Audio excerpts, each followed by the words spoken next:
The Seleucid Blueprint: How Empire Created Religion and Buried the River. By Nasoraean Ray Taylor Ph.D. The story of what we call religion did not begin with revelation. It began with empire.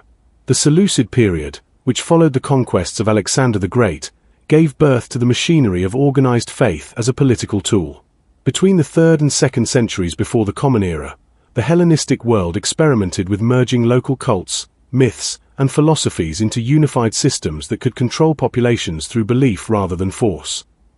When the Seleucids governed the lands once held by Persia and Babylon, they inherited not only territory but also mythology. They learned quickly that spiritual authority worked better than military occupation. Temples were turned into bureaucratic offices. Gods became mascots for governments. And when the Seleucid dynasty began to lose its grip on the East, it left behind a seed that would grow into something far darker: the concept of divine law fused with empire. Judaism, in its final written form, was the product of this experiment. The Hebrew stories had already circulated orally, but it was during the Seleucid and later Hasmonean periods that they were redacted, codified, and weaponized. What began as local folklore and tribal memory was transformed into a state religion built on obedience. The idea of a chosen people replaced older, earth-based spirituality. The temple became the central economic power, and the priesthood became a class of administrators for imperial authority. From this foundation, later constructs arose. Christianity emerged as Rome's reboot of Judaism, offering a universalized version of obedience wrapped in a savior myth. Islam followed centuries later as another imperial synthesis, blending Jewish law, Christian prophecy, and Arabian tribal politics into one system. Each claimed revelation. Each demanded submission. And each inherited the Seleucid trick of turning belief into governance. The result is that today nearly every society still operates under the shadows of those ancient constructs. The Abrahamic religions shape law, ethics, and politics in ways most people do not see. They dictate what children are taught about morality, what governments claim as legitimacy, and even what wars are justified as sacred duty. The people inside these systems rarely choose them. They inherit them. They are born into stories they never agreed to. Their sincerity is not the problem. The architecture of deception is. Hostility toward the followers of these religions is therefore misplaced. They are not the architects of the lie. They are the inheritors of a psychological system designed long before they were born. Hatred only repeats the pattern of division that the empires used to keep control. The better response is exposure.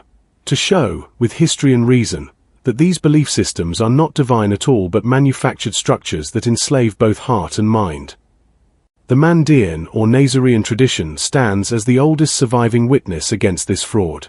It is not a religion in the imperial sense but a living memory of a time before the temple, before the cross, before the crescent.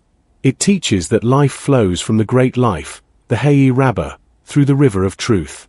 It rejects blood sacrifice, idolatry, and hierarchical priesthood. It understands salvation as knowledge and purity through water, not through death or fear.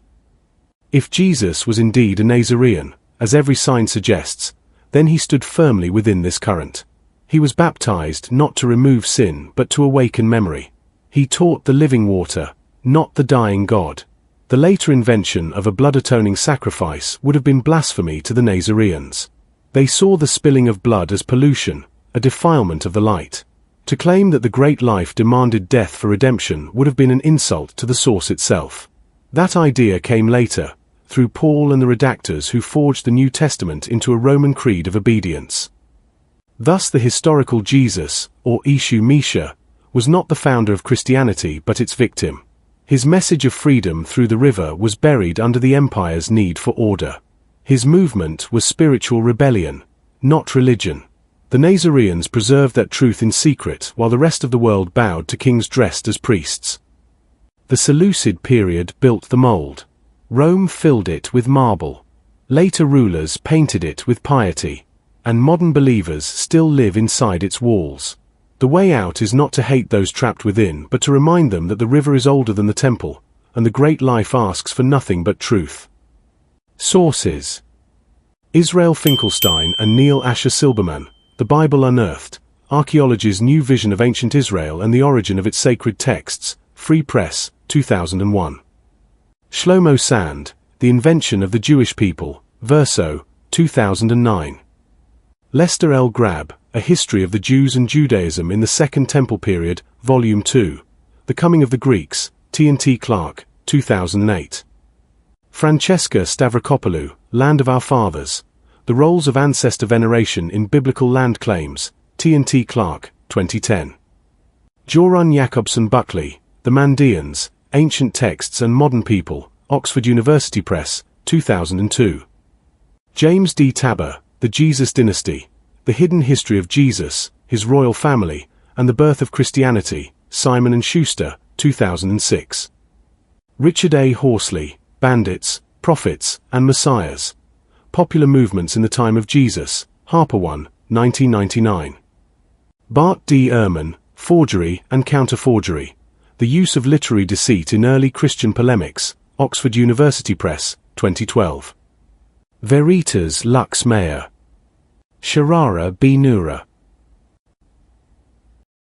Veritas Lux Maya. Truth is my